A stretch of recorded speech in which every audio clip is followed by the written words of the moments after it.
Hola, mi nombre es Adrián Salvucci, soy fundador del proyecto Segunda República. Les estoy hablando desde los estudios de TLV1, Toda la Verdad Primero, en Buenos Aires, en la República Argentina.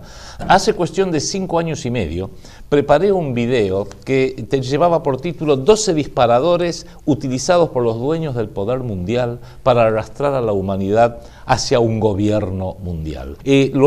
Con este video va a ver abajo el link a ese video original de diciembre del 2009, que no es de muy buena calidad, era cuando hacíamos las cosas muy hechas en casa, pero que creo que va a permitir a quienes les interese verlo en forma conjunta con el presente video. Porque ahí describía esos 12 complejos megaprocesos interrelacionados y coordinados que los dueños del poder mundial vienen aplicando ya sobre todo el mundo. Es una metodología muy similar, la que vienen aplicando, al planeamiento estratégico. Se basa sobre un gradualismo, se basa sobre una gran flexibilidad, se basa sobre una capacidad de rápida reacción, siendo oportunista cuando se presenta una oportunidad y controlando el daño cuando algo no sale como ellos quieren. Digamos que no tienen un plan B, tienen un plan B, C, D y E para prácticamente cada cosa. Pero creo que la mejor forma de enfocarlo, y así lo hice con aquel video, era basándome en un artículo que salió a fines del año 2008, yo el video lo hice en el 2009, que fue publicado en el Financial Times, que vamos a poner en pantalla por unos instantes, que se llamó And Now for a World Government. Y ahora vamos por el gobierno mundial. Eso fue en diciembre del 2008, donde su redactor, el señor Gideon Rachman, uno de los redactores permanentes del plantel del Financial Times de Londres, decía que después de la crisis que hubo en septiembre del 2008, donde hubo un gran trastocamiento, llegaba el momento para ir avanzando directamente hacia un gobierno mundial.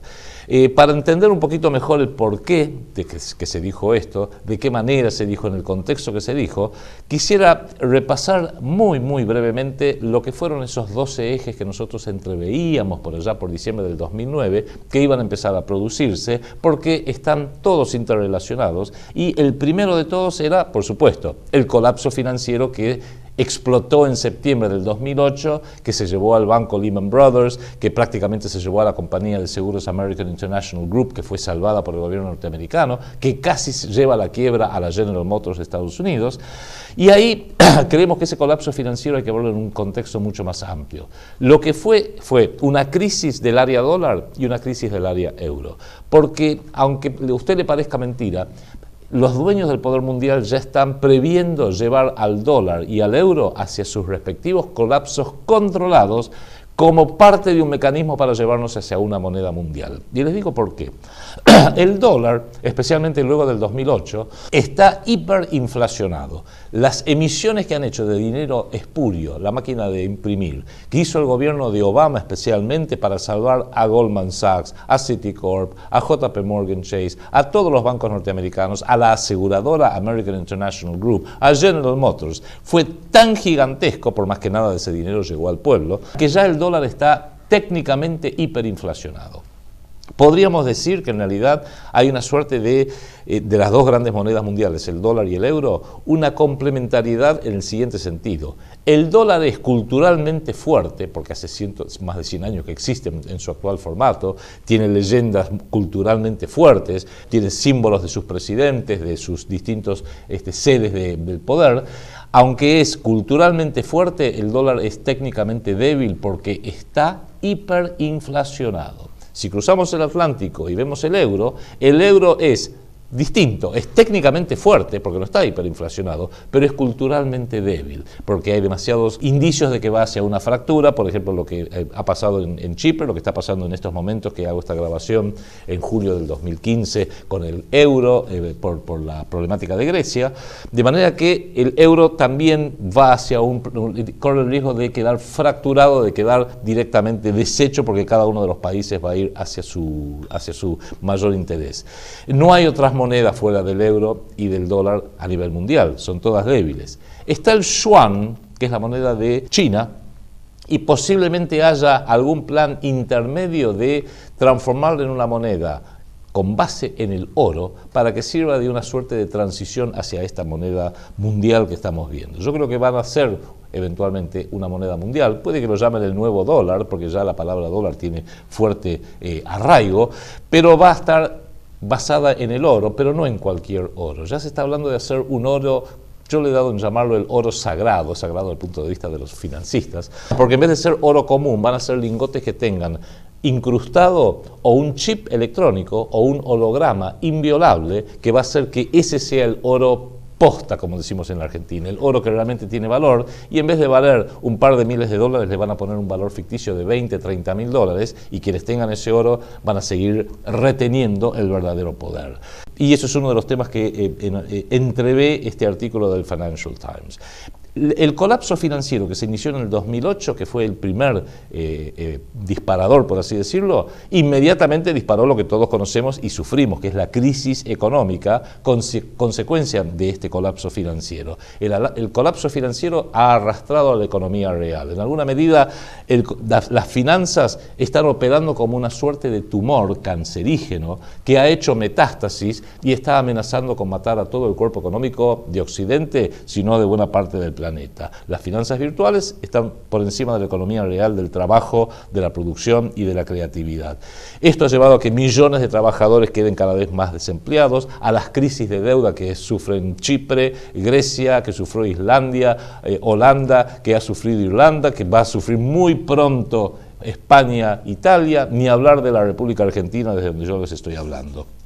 Con lo cual, esa crisis económica, disparada por la crisis financiera, va a llevar al tercer disparador, ya lo ha llevado, que son convulsiones sociales como consecuencia de la ingenierización tanto del colapso financiero como de la crisis económica. Esto lo vemos en todas las violencias en las calles, sea en Atenas, sea en Nueva York, sea en Londres, sea en París, sea aquí en la República Argentina, porque el drama económico automáticamente lleva a dramas personales de gente que pierde su trabajo, pierde sus ahorros, pierde sus casas y le trae todo tipo de problemas. La primera etapa, creo yo, es generar un caos social extremo y doloroso entre la población que justifique medidas crecientemente autoritarias orientadas hacia un gobierno mundial. Y la etapa 2 va a ser innegablemente obtener la disciplina por parte de las poblaciones del mundo, con la amenaza de que si no obedecemos lo que nos viene dado como una suerte de rescate, ya no va a ser el rescate de países, sino de las personas,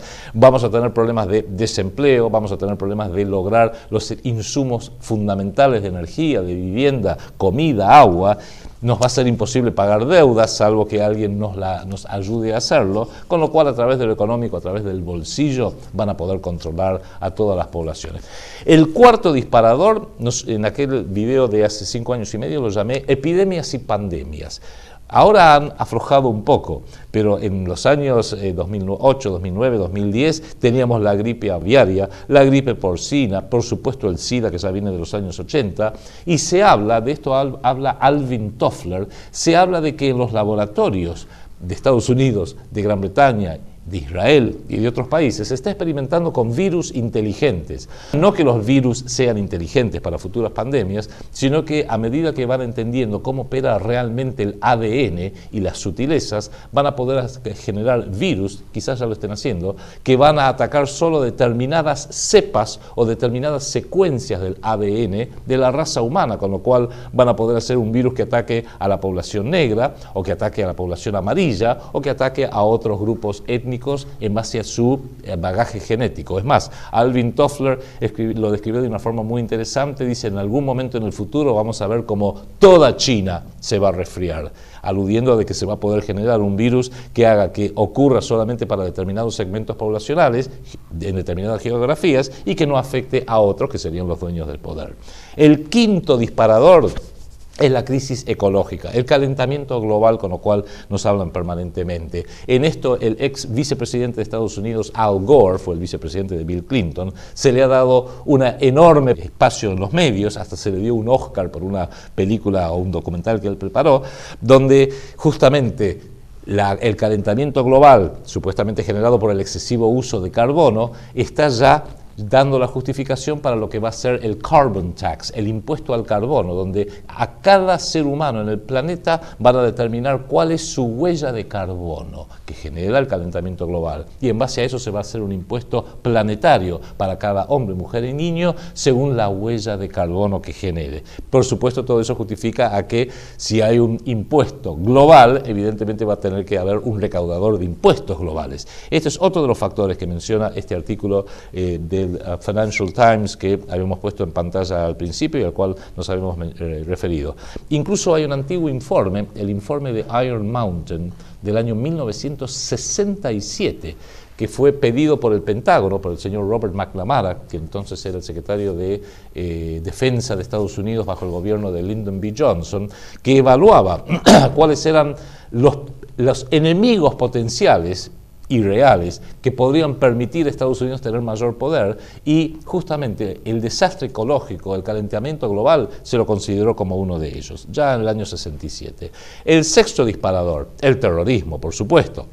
No nos sorprendamos y estemos muy alertas de que no se produzca otro mega atentado terrorista que va a hacer quedar el 11 de septiembre del 2001 como un juego de chicos. Lo dijo hace 3 años en la televisión, en la CBS, el ex vicepresidente estadounidense Dick Cheney, que dijo: es que Estados Unidos va a sufrir otro atentado mucho peor que del 11 de septiembre. Y en realidad es justo lo que necesitan, porque los atentados, los enemigos externos, lo más complejos que los puedan armar, son una forma de alinear a las propias poblaciones, y Estados Unidos, Gran Bretaña, Europa, Israel necesitan mantener permanentemente una guerra contra el terrorismo mundial. No nos sorprendamos si vemos la detonación de un arma de destrucción masiva, química, bioquímica, electromagnética o muy especialmente nuclear por el impacto que implicaría sobre alguna ciudad prescindible de Occidente, no sé, o Europa, tanto de Estados Unidos o de Europa, Seattle en el estado de Washington, Phoenix en Arizona, Detroit, que está totalmente quebrada y tiene una altísima porción de población muy pobre y de raza negra, en Alemania quizás, y justamente lo van a poder, aunque lo hagan ellos mismos, decir que lo hizo el terrorismo internacional, que lo hizo Hezbollah ordenado por Irán, que lo hizo Siria, que lo hizo Corea del Norte, incluso que lo patrocinó Rusia o China para poder realmente armar una crisis global tan grande que sería el equivalente de una tercera guerra mundial. Este es otro de los factores que también habla el informe And Now for World Government, ahora vamos por el gobierno mundial, del Financial Times, que habla justamente, muy específicamente, calentamiento global, crisis financiera global y la guerra contra el terrorismo. Todo esto también va a permitir, esta excusa del terrorismo, empezar a controlar cada vez más a la Internet para que no haya información inconveniente, para que no se generen discriminaciones, etcétera, con lo cual se van a poder poner cada vez mayores mordazas y mayor censura sobre Internet. También estemos alerta de eso. El séptimo disparador, yo lo había puesto ya hace 5 años y medio como una nueva guerra en Medio Oriente disparadora de un gobierno mundial. Bueno, luego vimos lo que pasó con la primavera árabe, que ha sido un caos generalizado en todo Medio Oriente. Ni siquiera los multimedios occidentales ya hablan de primavera árabe, porque de primavera no tiene nada y ha costado millones de víctimas, millones de muertos, y ni hablar de los heridos desde entonces, notablemente en Egipto, notablemente en Irak, Siria terrible, donde más de la mitad de la población de Siria ha quedado desplazada, ni hablar de los muertos, y la destrucción de Libia. Con lo cual eso también va a ser una excusa para llevar adelante este futuro, este venidero gobierno mundial. También el martirio de Palestina, del Líbano, de Afganistán. Tenemos el Estado de Israel cada vez más fundamentalista, cada vez más ultraderechista, cada vez más violento, como el epicentro de toda esta violencia. Arabia Saudita aliada lamentablemente con Israel, y en Medio Oriente el objetivo final es un ataque contra Irán que Israel lo viene prometiendo, preanunciando desde el año 2006, prácticamente día por medio. El día que se dé ese ataque va a ser de una crisis terrible. Probablemente estén esperando para ver qué pasa con las elecciones en Estados Unidos que se van a dar en noviembre del 2016, donde pareciera que el favorito o los favoritos van a ser los republicanos, y el favorito entre los republicanos está Jeb Bush, el hermano de George W. y el hijo de el Bush padre cuando fue él también presidente, todos los neoconservadores en los Estados Unidos. Hay una suerte también de, que esto es muy peligroso, de mesianismo que se está coaligando en torno a toda esta nueva guerra que estamos viviendo en Medio Oriente, donde se estaría preparando a Jerusalén como la capital del mundo, eventualmente del mundo. Eso lo hemos descrito también en este video de hace 5 años y medio, donde prevemos que el gobierno mundial, el venidero gobierno mundial, va a tener 5 sedes. Una sede militar en Washington, Estados Unidos tiene el 60% del presupuesto militar de todo el planeta, una sede financiera en la ciudad de Nueva York, una sede política, que es donde se toman las decisiones y se hace el verdadero planeamiento, que es en Londres, hace 5 siglos que tiene una experiencia imperial, y ahí están desde la Iglesia de Inglaterra, pasando por la monarquía británica, pasando por la masonería, desde luego, pasando por algunos de los think tanks, los centros de planeamiento más importantes, y también una plaza financiera muy importante. Entrevemos un centro ecuménico en Roma, donde el Vaticano tiene un lamentable rol, que lo viene desempeñando lamentablemente muy bien, de generar una suerte de religión light para toda la humanidad, o al menos para Occidente. Fíjese que una de las grandes lecciones del comunismo, que fue también creado por esta misma estructura global de poder privado, fue descubrir que no se puede prohibir la religión. Es más, para poder controlar a los pueblos se necesita de la religión, porque el hombre naturalmente necesita tener algún conjunto de símbolos o algún conjunto de ideas y de creencias que le permita relacionarse con la muerte, tanto la muerte de sus seres queridos como la definitiva muerte propia. Con lo cual es necesario tener algún tipo de esquema religioso, pero que sea muy light. El comunismo, formalmente ateo, sin embargo, cuando murió Lenin, ¿qué hicieron? Lo embalsamaron y lo pusieron en un mausoleo en la Plaza Roja en Moscú. Si uno es ateo, tendría que haber dicho, no, ya no hay nada ahí, ¿para qué lo vamos a embalsamar? ¿Para qué le vamos a rendir culto? Y sin embargo, instintivamente los propios comunistas terminaban rindiendo culto al cadáver de Lenin. ¿Por qué? Porque el hombre necesita relacionarse de alguna manera con eso, de otra manera inexplicable, que es la muerte. Bueno, han aprendido la lección, pero necesitan no una religión sólida, una religión con valores, una religión que realmente lo integre a uno al cosmos, como fue la Iglesia Católica hasta el Concilio Vaticano II, o como es el Islam en muchas de sus ramas, o como puede ser el budismo y otras religiones. No, quieren una religión light que en lugar de ser teocéntrica sea antropocéntrica. Dios, dejémoslo fuera de esto, que el hombre esté en el centro. Y lamentablemente todos los papas, desde Juan XXIII en adelante, quizás Pablo VI haría una pequeña excepción, todos han colocado al hombre en el centro, y lamentablemente hoy la Iglesia Católica pareciera que se está acomodando para cumplir la función que le corresponde a esa cuarta sede del gobierno mundial, que es la sede ecuménica light, protestantizada, que estamos viendo en el Vaticano desde hace ya medio siglo. Y la quinta sede, creo yo, va a ser la capital del mundo, la capital planetaria, que todo indica que la quieren erigir en Jerusalén, en Israel. Y ahí van a tener que coronar el rey del mundo, que intuyo que bien podría llegar a ser el futuro heredero de la corona británica, que es el joven príncipe Guillermo, hijo de Diana Spencer y de príncipe Carlos, que acaba de cumplir 33 años, el mes pasado, hace unas pocas semanas, justo el 21 de junio, nació 21 de junio, día del solsticio. Enfatizo estos datos porque los que están armando este mesianismo venidero lo hacen con un fuerte énfasis sobre lo que son los símbolos masónicos y la cábala numérica. Con lo cual eso también lo tenemos que tener muy presente, porque esa nueva sede mundial también va a llevar a que Israel se redefina en cómo es su actual estructura, y probablemente no me sorprendería si vemos el nacimiento de un segundo Estado israelí, especialmente para hacer emigrar a aquellas poblaciones que están muy cansadas de la guerra, porque en Israel hay fuerte oposición a este estado permanente de guerra, y uno de los lugares bien podría ser la Patagonia argentina y la Patagonia chilena, que es el viejo sueño de Teodoro Herzl, el padre fundador del sionismo del siglo XIX. El octavo disparador, un accidente nuclear.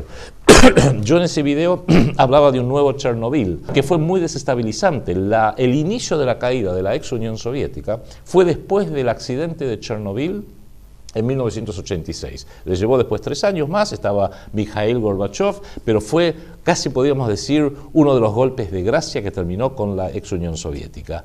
Ese accidente luego finalmente vino quizás con unas características muy distintas, que fue el desastre de Fukushima en Japón en el año 2011, que al igual que Chernobyl todavía no lo han podido poner bajo control. Como ocurrió en Japón, no ha tenido la fuerza geopolítica que tuvo Chernobyl, que ocurrió en la mitad de la Unión Soviética, en las afueras de Kiev, pero también es uno de los factores desestabilizantes en un sentido muy amplio y muy complejo, porque ahí hay empresas norteamericanas y empresas japonesas. Japón era dueño y construyó todo el reactor, pero el control sobre el reactor en sí era la General Electric Company de Estados Unidos, que como secreto tecnológico y militar no permitía que los japoneses lo operaran.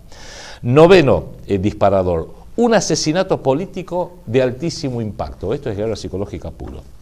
Durante los 20 años de la globalización, entre 1989 y el 2010 más o menos, no hubo grandes asesinatos de figuras públicas como lo hubo en la época previa, en la época de la polaridad. En los años 60 recordaremos los asesinatos de John F. Kennedy, de Robert Kennedy, de Martin Luther King. Juan Pablo I, muchos piensan que en realidad fue asesinado porque no era conveniente el Papa Juan Pablo I para ciertos intereses mundialistas. De Aldo Moro en Italia, de Indira Gandhi en la India. Eran asesinatos muy desestabilizadores, terribles, de altísimo impacto, pero después en la globalización prácticamente no hubo asesinatos de jefes de gobierno o de jefes de Estado. La única excepción es la de Yitzhak Rabin, primer ministro de Israel, asesinado en 1995, pero fue muy distinto. Eso fue por razones que tienen que ver con una lucha interna del sionismo, que escaparía a hablar de ello en este video.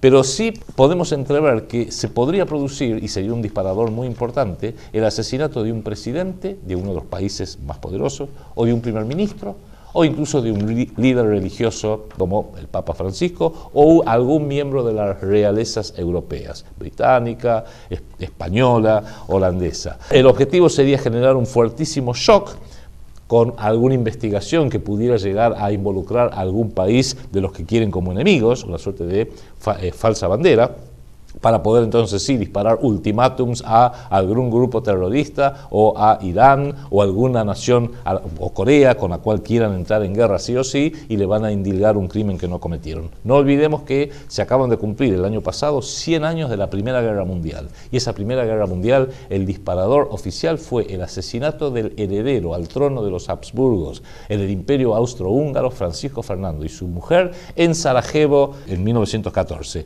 Eso fue en junio. En agosto ya estaba toda Europa en guerra y luego todo el mundo.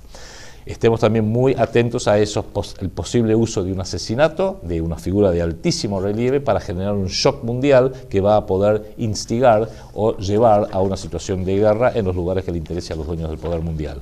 El décimo disparador lo llamábamos escarmiento contra estados rebeldes. Pensábamos que iban a elegir algún estado y lo iban a destruir, esto lo pensaba en 2009, para mostrarle al mundo lo que le pasa a aquellos que no se alinean. Bueno, eso ocurrió lamentablemente no con uno, sino con varios.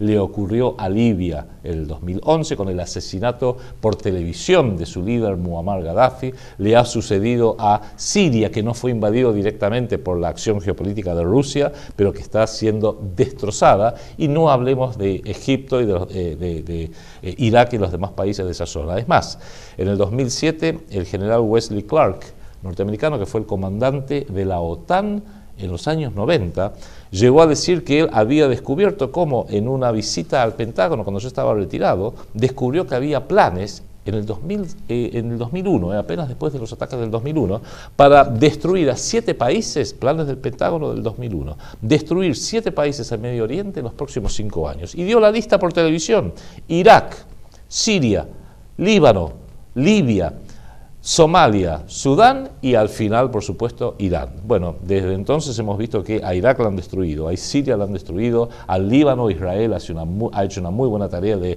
destruirla en cuotas, y a Libia la han diezmado, lo mismo Somalia y Sudán. Les falta Irán, que es el mayor interés que tienen, porque es la potencia musulmana más importante, no solo desde el punto de vista militar, sino geopolítico y cultural por la irradiación que tiene el régimen chiita en Irán.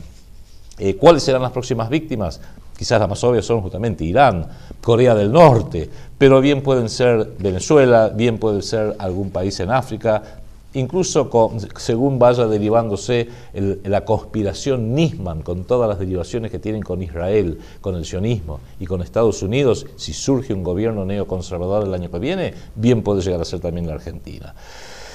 Y los últimos dos disparadores son un poquito más especiales, por eso hago una serie de reservas, tanto en aquel video original de hace 5 años y medio, como ahora cuando estoy, por así decirlo, tratando de darle un poco de perspectiva histórica de lo que ha ocurrido en los últimos 5 años.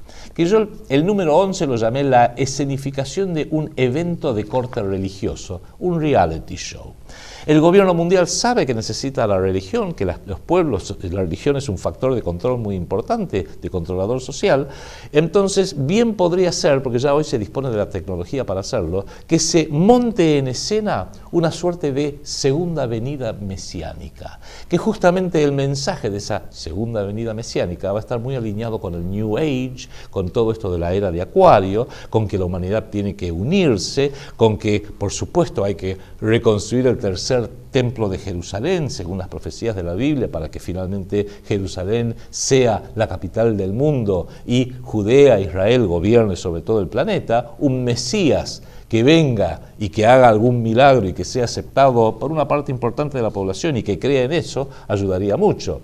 Incluso el rey del mundo, ahí sí podrían coronarlo a este joven futuro rey inglés, Guillermo, para que no solo sea rey de Inglaterra, sino también sea rey del mundo en Jerusalén, por vinculaciones de sangre, por vinculaciones ideológicas, por vinculaciones históricas. La tecnología de lo que les estoy diciendo ya existe. Miren, hay una tecnología que utiliza hologramas que permite que aparezca la imagen tridimensional de una persona en un lugar muy distante. Ya CNN hizo un experimento. El mismo día que Obama gana las elecciones, en noviembre del 2008, CNN, que tiene uno de sus principales reporteros, que se llama Wolf Blitzer, un sionista absolutamente fanático, estaba en el estudio en Nueva York.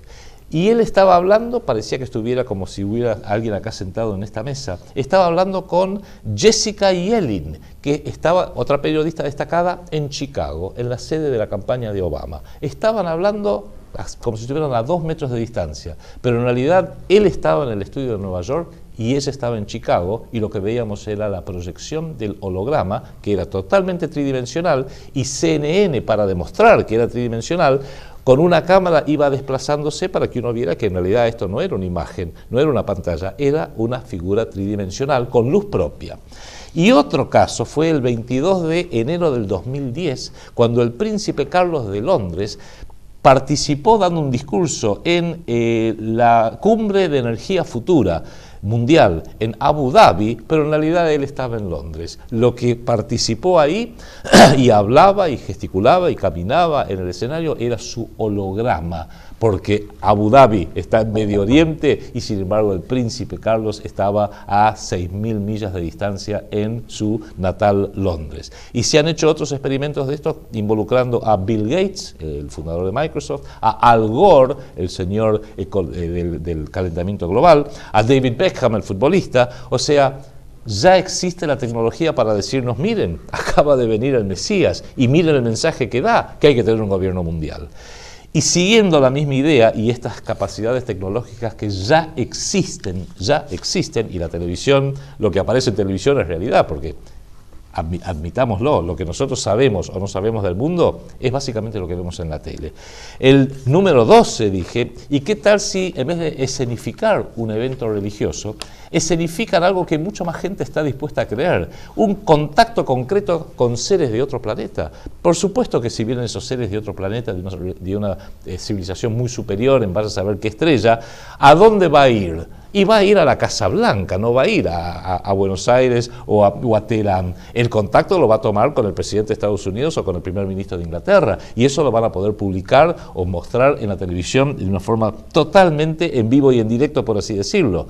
Ya la guerra psicológica desde hace 60 años, emanada desde Hollywood, nos viene preparando para que en algún momento en un futuro próximo va a haber un contacto alienígena. Por supuesto, ese contacto alienígena va a ser con Estados Unidos y nos han presentado alienígenas de todo tipo y de toda forma para el gusto de cada uno. Hemos visto algunos que son rubios, otros que son morochos, con ojos grandes, de color gris, monstruosos como Alien o muy pacíficos y benéficos. Cada uno ha podido elegir el ejemplo o la variedad de alienígenas que más le gusta. Pero lo importante es lo siguiente, que eso bien puede ser utilizado para informarle al mundo: hemos sido contactados, tenemos ya las pruebas, estamos en contacto con los alienígenas. El mundo tiene que tener un único contacto, tiene que tener una única representación, y esa representación es la que va a interactuar en nombre de todo el planeta y toda la humanidad con los alienígenas de vaya a saber dónde. Cualquier acción de guerra psicológica que vengo mencionando para que precisamente el mundo sea arrastrado a aceptar un comando único de gobierno mundial, más allá y en contra de sus propios intereses y más allá de que quiera o no lo quiera. De ahí es que toda esta guerra psicológica se viene llevando a cabo desde hace décadas, es generacional, transgeneracional. Fíjense que de todos los disparadores que les he mencionado, 7 de ellos tienen un fuerte componente de guerra psicológica. Las convulsiones sociales se manejan con guerra psicológica, las epidemias. Recuerdo cuando hice el primer video, que usted lo va a poder ver porque pongo el link en la parte de información de estaba la crisis de la gripe, creo que era la gripe aviaria. Todo México, por ejemplo, donde habían descubierto 3 o 4 casos, estaban todos con barbijos, había una histeria total y después no pasó nada. Fue un experimento, vamos a decir las cosas como son. Fue un experimento para ver si la gente estaba dispuesta, en base al médico, generada por la acción psicológica desde los multimedios, a ponerse todos un barbijo. Y se lo pusieron, y acá en Buenos Aires también.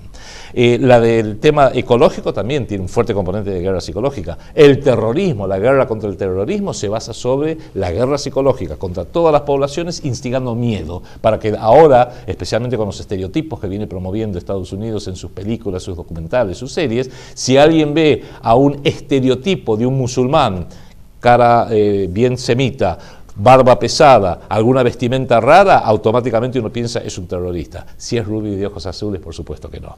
El asesinato de una figura clave, como puede ser un primer ministro o un presidente, o Dios no lo quiera, el propio Santo Padre, implicaría ahí sí también un fuertísimo shock de guerra psicológica. Y estos últimos 2 disparadores, que son muy especiales, un evento religioso ingenierizado a través de la tecnología o un contacto con extraterrestres ingenierizado a través de la tecnología de los hologramas, es guerra psicológica pura. Por eso, el propósito de este pequeño video, que con esto cerramos, es mencionarles esta visión que teníamos en diciembre del 2009, que no tiene nada de especial. Lo que yo hice fue meramente previsiones en base a los datos que se tenían disponibles en el 2009, entendiendo el modelo de poder de los dueños del poder mundial, entendiendo sus objetivos, entendiendo su metodología, como siempre operan aplicando la fuerza, pero enormes cotas de hipocresía, mintiendo, creando cosas de la nada, haciendo todo en forma gradual. Muchos procesos son graduales, son a largo plazo, porque saben que el hombre se resiste a los cambios repentinos, pero va aceptando de buena gana los cambios lentos, se va acostumbrando, por así decirlo. Pusimos todo eso, por así decirlo, en nuestro sistema de análisis y sacamos las conclusiones de estos 12 disparadores, que creo que con esta perspectiva histórica que les acabo de dar de los últimos 5 años y medio, demuestran que algunos de ellos estaban bastante acertados.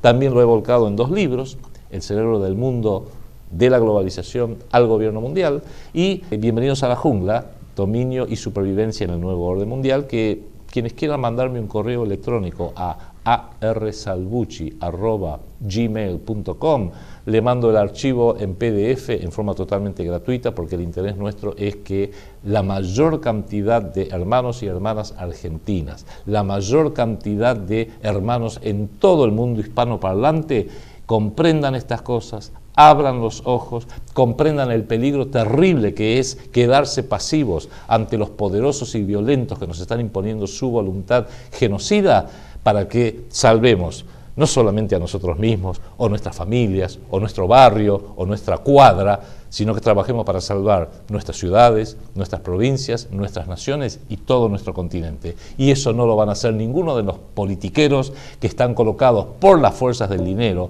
por el propio enemigo, sea en Buenos Aires, sea en Sao Paulo o en Brasilia, sea en Santiago de Chile, sea en cualquiera de las capitales o en Madrid ni hablar, México, Ciudad de México, en cualquiera de nuestras naciones, sino esta salvación lo va a tener que hacer el pueblo. Son los pueblos los que van a tener que ponerse de pie, a remangarse, a prestarse para luchar y recuperar nuestras naciones para poder ahí sí recuperar nuestro continente y nuestro espléndido y bello mundo hispanoparlante. Les agradezco mucho la atención y seguiremos informando.